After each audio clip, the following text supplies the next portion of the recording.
Boa noite, pessoal. Eu resolvi gravar esse vídeo para nós conversarmos sobre a lição número 12 da nossa Escola Bíblica Dominical, já que nós não podemos ficar juntos, unidos numa sala de aula, né, por conta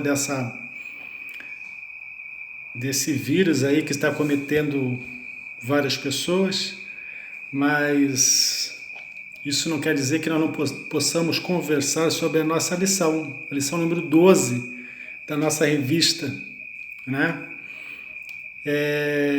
O tema da nossa lição é o risco da depressão por conta das tribulações. Amém? E o nosso texto básico se encontra em 2 Coríntios, capítulo 4, versículo 8. Nosso texto básico da nossa lição número 12, se encontra em 2 Coríntios, capítulo 4, versículo 8. Né? Esse vídeo tem que ser um vídeo rápido, né, para não ficar cansativo, não pode se estender muito, senão os irmãos também não assistem, né? Então, eu vou tentar conversar com você sobre esse assunto, o risco da depressão por conta das tribulações. Como a nossa escola bíblica dominical, vamos usar então esse versículo 7 do capítulo 4 e 8, e mais outros versículos referentes a esse assunto. Amém? Vamos lá então. O que fala a palavra de Deus nesse versículo? Fala assim, 2 Coríntios, capítulo 4, versículo 7 e 8. Temos, porém, este tesouro em vasos de barro, para que a excelência do poder seja de Deus e não de nós. Em tudo somos atribulados, porém não angustiados, perplexos, porém não desanimados. Vamos,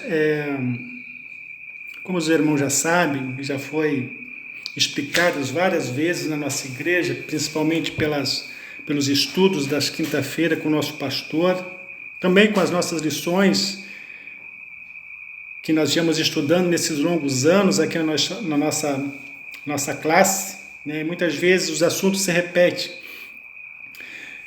E o que eu posso trazer contextualizando essa passagem do apóstolo Paulo aqui no versículo 4 da segunda carta aos Coríntios? Primeiramente, nós temos que saber que a primeira carta,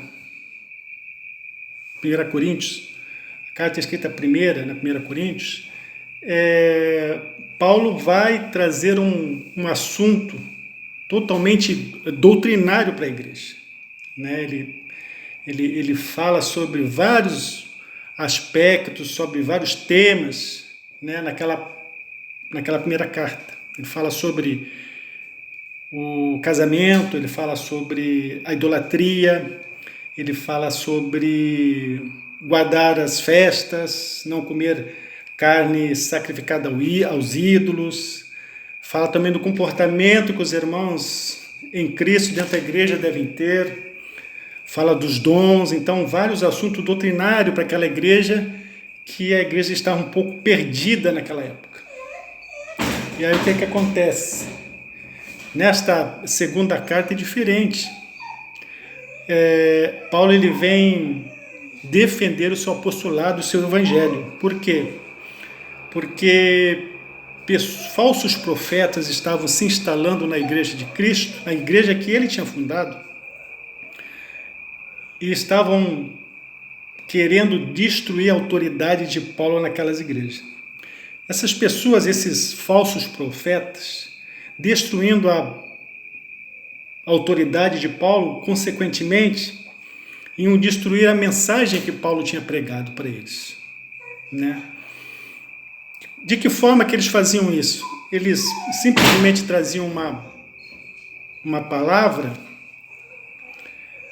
dizendo que só a fé em Cristo, ou a graça de Cristo Jesus, para a salvação daquele que cria não era suficiente. Tinha que ter mais alguma coisa, e eles queriam introduzir naquela igreja alguns assuntos da lei, alguns mandamentos da lei de Moisés, como guardar as festas, guardar os sábados, a circuncisão, né? Então eles traziam essa mensagem para aquelas igrejas, deturpando aquilo que Paulo já tinha pregado, dizendo que pela graça nós somos salvos, que o cristão é salvo pela graça, né, de Deus. Paulo fica chateado, porque magoado, triste, e escreve essa carta de 2 Coríntios, também chamada da cartas de lágrimas, porque Paulo, em uma passagem aqui nessa carta, ele fala que com lágrimas escrevia para os coríntios, para aquela igreja. Amém? Vamos lá, irmãos, num dos versículos que creio eu que seja o mais importante, ou um dos mais importantes, nesse contexto dessa lição que nós vamos estudar, que nós estamos estudando, ou que nós vamos conversar sobre ela, é o versículo 7 e 8, que fala assim: temos, porém, esse tesouro em vaso de barro. Que tesouro é esse que Paulo está falando? Temos, porém, esse tesouro em vasos de barro, para que a excelência do poder seja de Deus e não de nós.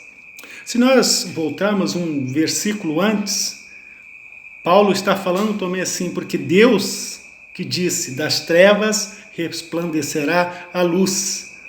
Ele mesmo resplandeceu em nosso coração, para iluminação do conhecimento da glória de Deus na face de Cristo. Esse é o tesouro que nós temos guardado dentro de nós. É esse conhecimento de Deus, o conhecimento da glória, da presença de Deus, através de Jesus Cristo. Ou seja, Paulo está falando que ele tinha esse tesouro, ele tinha o conhecimento e o resplandecer da glória de Deus dentro dele. Era um tesouro que ele tinha guardado, é um tesouro que estava dentro dele, e ele se considerava como um vaso de barro, um tesouro dentro de um vaso de barro, que era ele como pessoa, com todas as suas limitações, né? Com todas as suas dificuldades, com todas as suas limitações. Ele então escreve dessa forma, que esse era o tesouro, né? Era o conhecer a glória de Deus através da pessoa de Jesus Cristo. Esse era o tesouro que estava agora dentro dele, que era ele barro, que, como nós conhecemos a Deus através de Jesus, e esse é o nosso tesouro que está guardado dentro desse barro, que isso aqui é o nosso corpo, né? E aí que está, irmãos, né, para nós termos acesso a esse tesouro que está dentro desse vaso de barro, esse vaso precisa o quê? Precisa ser quebrado. Precisa ser quebrado, né? E Deus permite que esse vaso seja quebrado para que esse tesouro, que é a glória, a presença de Deus através de Jesus em nossas vidas, ela venha se resplandecer, venha aparecer, né? E Paulo traz essa mensagem para nós. Por isso que nós temos que entender, porque muitas vezes sofremos, porque muitas vezes nós somos quebrados, nós apanhamos, somos perseguidos, né? Com muita propriedade. Paulo fala que ele, com a sua vida apostólica, levando a mensagem, ele passava por fome, por sede, por nudez, por perseguição, por aflição, por infâmia. É esse que é o quebrar o vaso, porque através desse, entre aspas, tratamento de Deus, é que Deus se revela em nós. Deus se revela quando Ele nos quebra esse vaso, né, através de todas as tribulações, aflições, perseguições, que passamos no nosso dia a dia é para que a glória de Deus, a presença de Deus que habita em nós, ela venha se resplandecer. Né? Como ele faz essa comparação, né, do tesouro. Naquela época, muitas pessoas eles guardavam, quem tinha tesouro, as pedras preciosas, os brilhantes, o diamante, eles guardavam dentro de vasos de barro. Por que guardavam? Porque o vaso de barro era insignificante. E aqueles que por acaso viessem a querer roubar ou tirar o tesouro, levar o tesouro, jamais eles iam procurar dentro de um vaso de barro. Né? Era assim, daquela forma que eles guardavam seus tesouros. E o conhecimento da glória de Deus em Jesus Cristo, a quem nós temos acesso, é o nosso tesouro. E nós somos o vaso de barro. Por isso que muitas vezes apanhamos e muito. Por muitas vezes Deus nos deixa apanhar, nos deixa nos quebrar. Muitas vezes passamos na moenda para que a glória de Deus resplandeça em nós. Nossa cultura cristã, irmãos, ela foi mal edificada através dos tempos aqui no nosso Brasil. Dizer que cristão não sofre, que cristão é só vitória, que cristão não adoece, que cristão é rico, não pode passar por necessidade, que cristão não tem problemas com a família, com os filhos. Isso é uma cultura que foi trazida erradamente para nós. Pela Bíblia, o cristão sofre. Pela palavra de Deus, pelos ensinamentos de Jesus, pelo exemplo de Paulo, pelo testemunho de Paulo, o cristão sofre muito. Não porque Deus é ruim, não. Deus nunca foi ruim, Deus é bom. Deus é bom. Mas através disso, irmãos, que nós ficamos dependentes de Deus, através do sofrimento, porque esse vaso de barro que deve ser quebrado todos os dias, é desse vaso de barro que sai a glória de Deus em nossas vidas. Amém? E ele coloca aqui no versículo 8, em tudo somos atribulados, porém não angustiados. Perplexos, porém não desanimados.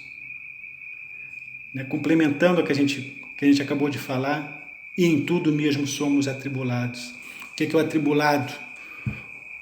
O atribulado é aquele que fica aflito, que é aflito, que é oprimido. Esse é o atribulado, que passa por dificuldades, o atribulado, né? Mas, como ele fala, né? Ele faz até um paradoxo, né? Apesar de tudo isso, não angustiados, não desesperados, porque nós temos esse tesouro dentro de nós, que é o Senhor, né?